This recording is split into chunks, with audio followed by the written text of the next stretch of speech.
Hello and welcome to today's video on how to crochet.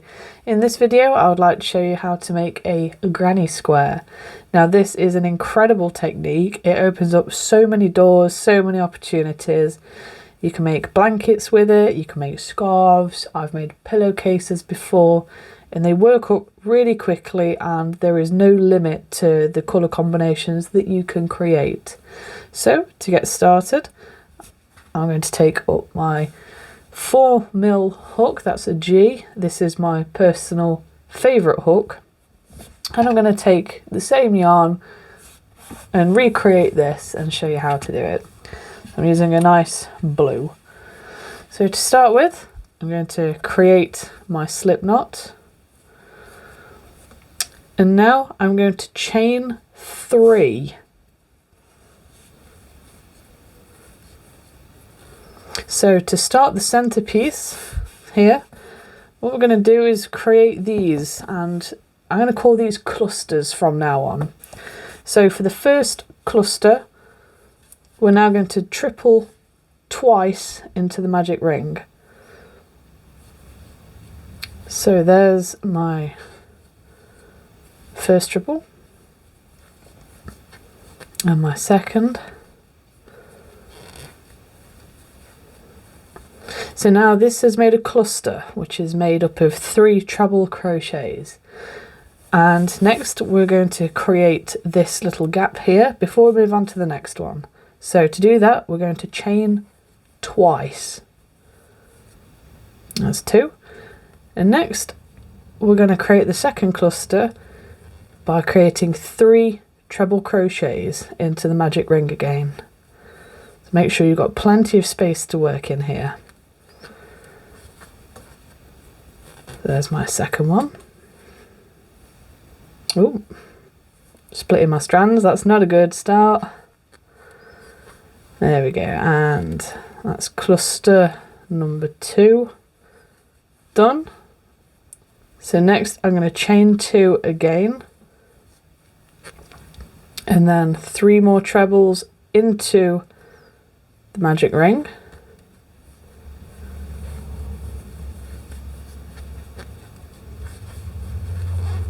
Make sure you don't lose that magic ring. Whatever you do, do not lose it. I'm having a yarn malfunction, there we go. So again, that's my 3rd cluster almost done.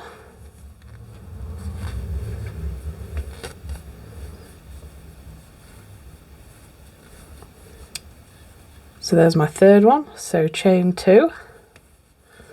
I'm just going to tighten my ring a little bit, as now it's easier for me to work this final one in.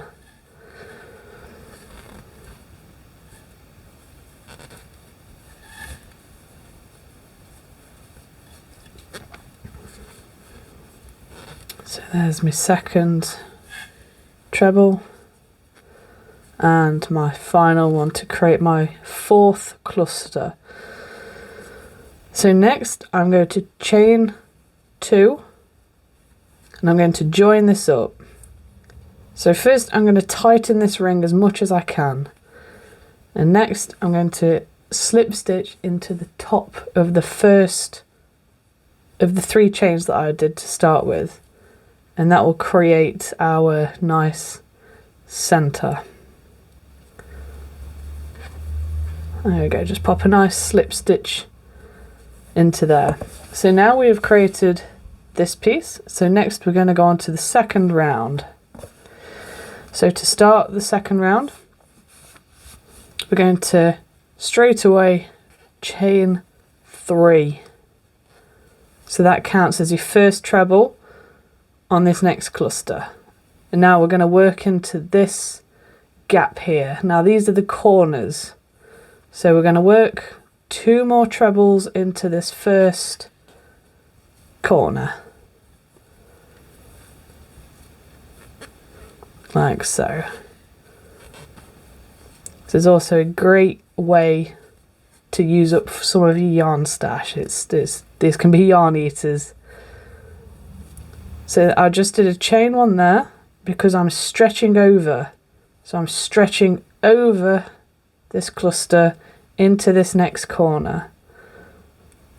So now we've stretched over, I'll do 3 trebles into this corner, so 1 cluster.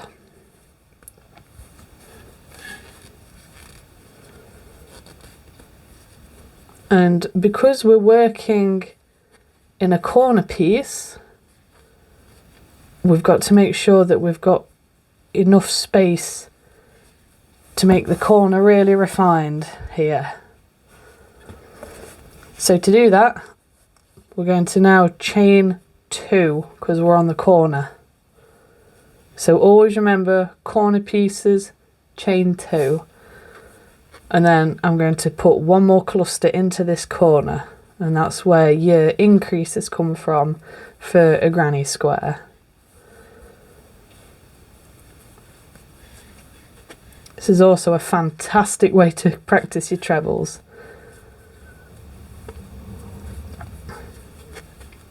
So there's my 3rd cluster on the corner. And next I'm going to stretch over to this corner. So for that stretch, chain 1. And let's get working into this corner. So there's my first treble.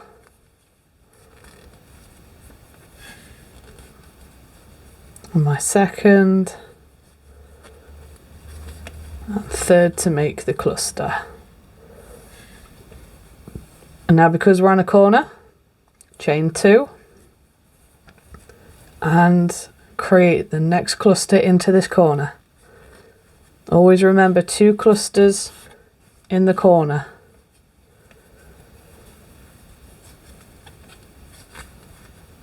I always find that these work up so quickly, and there's so many shapes and designs that you can create with these. Like I say, I've made pillowcases, blankets, scarves, you can create bags. We're going to stretch over, chain 1, work into the corner.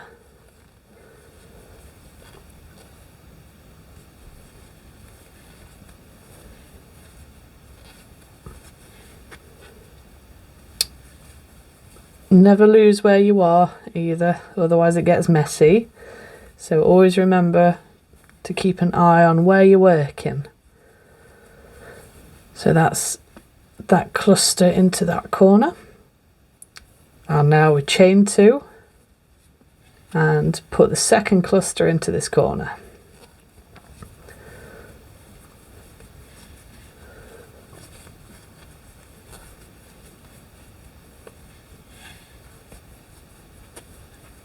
I'm also using my thumb and my middle finger to hold my work as I'm going. So now we're going to stretch, because this is the final cluster for this round. So we're stretching over, so that's the chain 1. And now we're going to make the final cluster into the starting corner. Like so.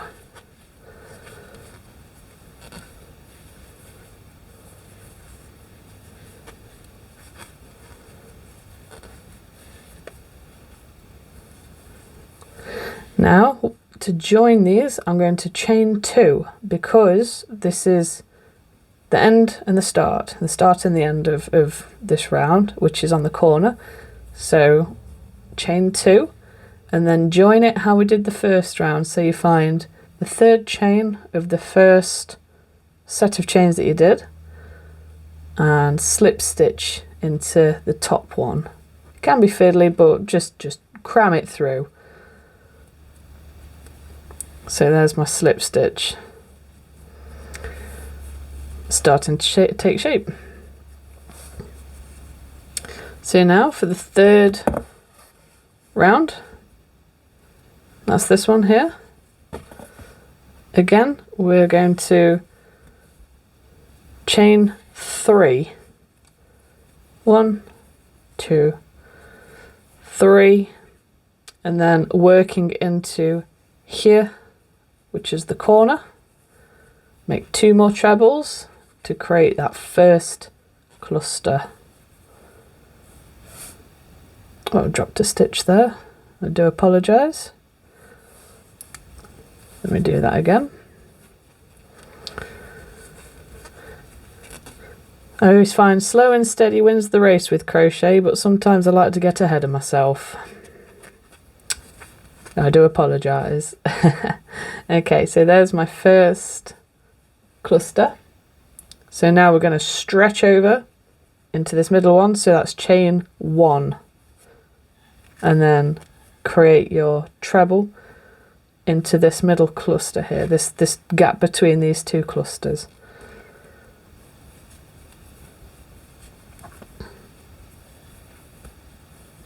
Again, I'm using my whole hand to hold this piece and to maneuver it around to keep my stitches tight. There's no right or wrong way to make a granny square. However is the most comfiest way for you to hold it and maneuver it, that's the best way for you. So now I'm going to stretch over into the corner. So that's chain 1 and begin the trebles into the corner.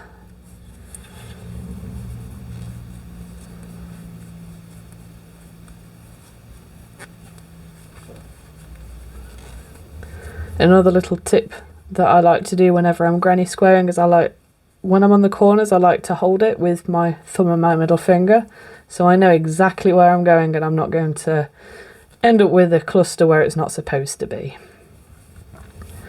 So now, because we're on that corner, remember, chain 2, always chain 2 on the corner, and then straight back into there, the second cluster into the same corner. Also, I highly recommend a yarn bowl for granny squaring. They're a lifesaver. I got this one as a gift off my mum. I think it was a Christmas gift, and I've loved it ever since she gave it me. So now we're going to stretch. So that's chain 1, and then put your cluster in here.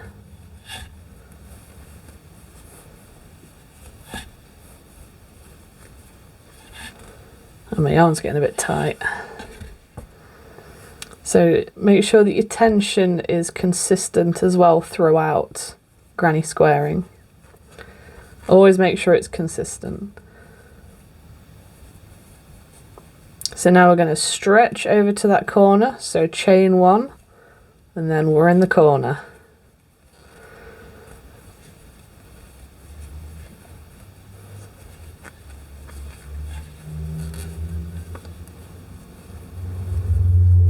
Now if you use a bigger hook and thicker yarn, you're going to whip up a huge blanket very quickly. Now I always use 4-ply yarn, 4mm, and a 4mm hook. Like I say, this is my favourite hook of all time. So if ever I make a blanket, it takes me ages.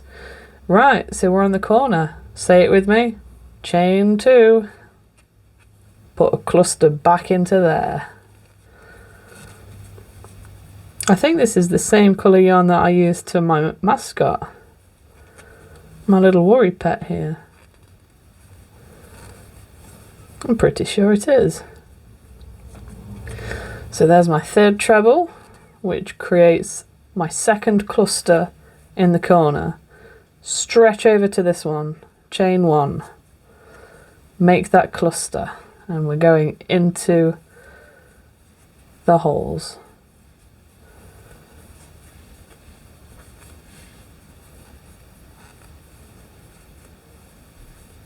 There we go.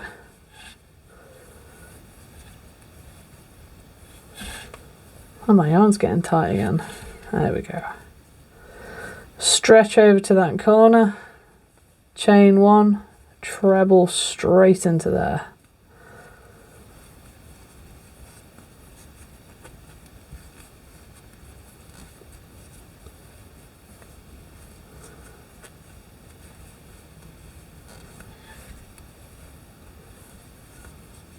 And now chain 2 to create that nice gap, that nice defined corner and work another cluster into the corner. As long as you remember to always put 2 clusters in the corners and 2 chains for that distance, you'll be fine. So stretching over, chain 1, create that cluster.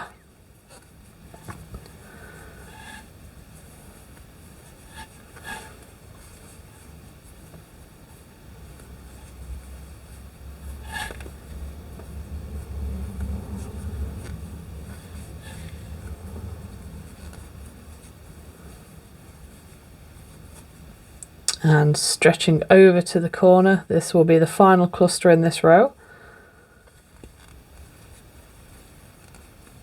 So it's chain 1 to stretch, create the 3 trebles in the same hole on this corner, and then because we're joining up the end of the row to the start, chain 2. And then slip stitch into the 3rd chain of that first set of 3, the very top one. Like I say, just wiggle it through if needs be. There we go.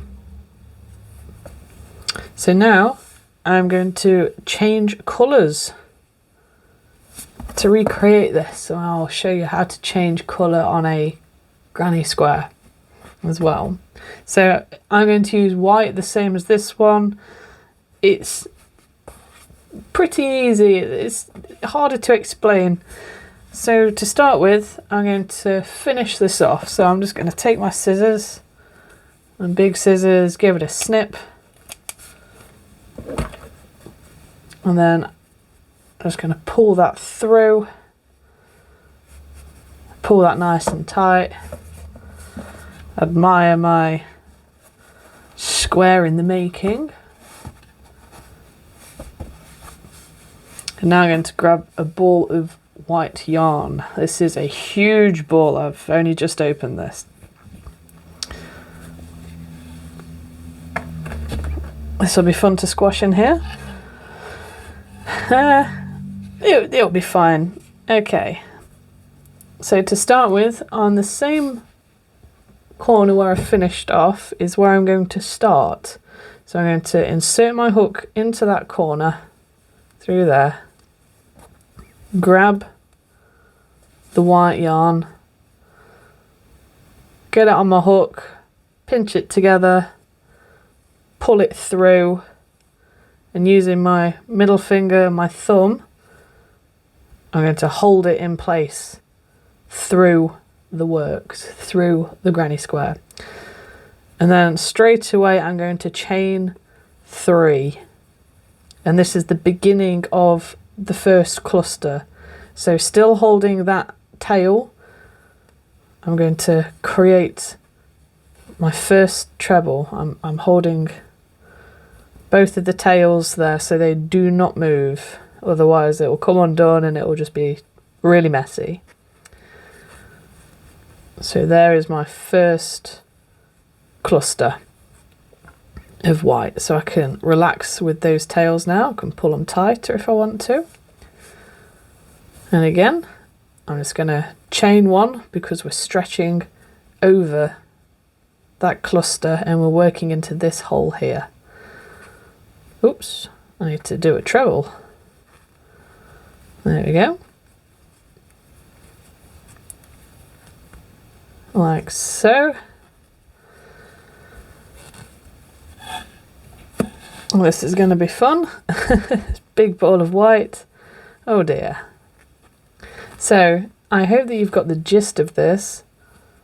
The whole stretching over, make sure you do 2 clusters in every corner.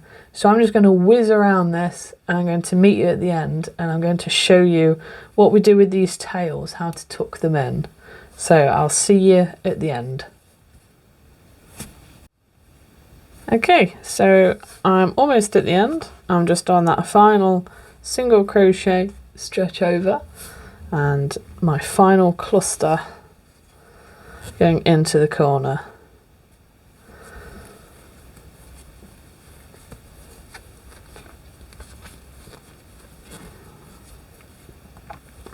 So always remember 2 chains on the corners, 1 chain on the stretch over. Okay, so to join the start to the end and the end to the start, chain 2 and slip stitch into the top of that first treble. There we go. So now I'm going to take my scissors again and I'm just going to snip the white wool off. There we go. And finish this off like that, all nice and quick. We'll hook to the side for now. Very quickly admire my work. Pretty messy, but I don't mind. Get rid of this because it's huge. It's in the way. And next, I'm going to take up my embroidery needle or tapestry needle, yarn needle, whatever you want to call it. These are fantastic. Every crocheter needs one. It's got a really big eye and it's completely blunt. I worship these needles. So let's start with our magic ringtail. Firstly, I'm just going to pull that as tight as I can. So that is now closed. I'm just going to thread up my needle. And what I'm going to do is I'm going to sew the 3 clusters again, but just around these stitches with this tail. So I'm just going to insert it straight through those first 3, pull it, and then the second 3. If it wants to go through, there we go. It's going through the bases of the chains. Then these. This also reinforces that magic circle. So if you're using something like blanket yarn or velvet yarn that can be quite fragile in places, this will reinforce that centre. That if the centre comes undone, you've had it. So it's always good to reinforce it. So I'm just going to pull that really tight now and I can just snip that off. There we go. So next I'm going to take the blue tail, thread that one up. You can weave these in as you go by crocheting over them, but I personally prefer to sew them in. So to do that, I'm first of all going to bring it down here. So I'm just going to weave it down those chains so you can't see it. And then again, I'm going to go through these 3 here, just like so. I'm just going to pop it through them. You can do it through these white ones, but just in case, I don't want it to show through, so I've just woven down a little bit. Give it a bit of a tug. Now, whoops. Thought I'd got more than that. Oh well. Now I'm going to thread it through that triple onto the back, flip it over and come back through. Now there's no way that's going to come undone, so I can snip that off when I'm ready. And again for the white, just thread that up.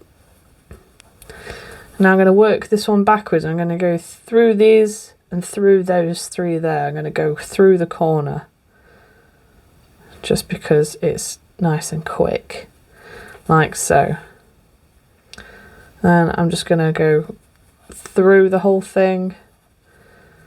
I'm going to miss that first one and just go back through these, just so it doesn't get in the way. There we go. Pull that tight, stretch it out again, I can snip that off. And now for the final one, the finishing tail. This one can always be a little bit tricky, deciding where you want to put it. I just tend to weave it through the top, through the top trebles, up through that chain, back in there, and then up through the treble. And then I'm going to go down through the middle cluster. just like so, just so it's out of the way. I don't need to tie any knots or anything. I'm just going to give that a quick little tug tight and then pull out again so I know how much I can snip off and still be safe. So I get my scissors, cut it all nice and close, get rid of the tails, the little off-cut snippets,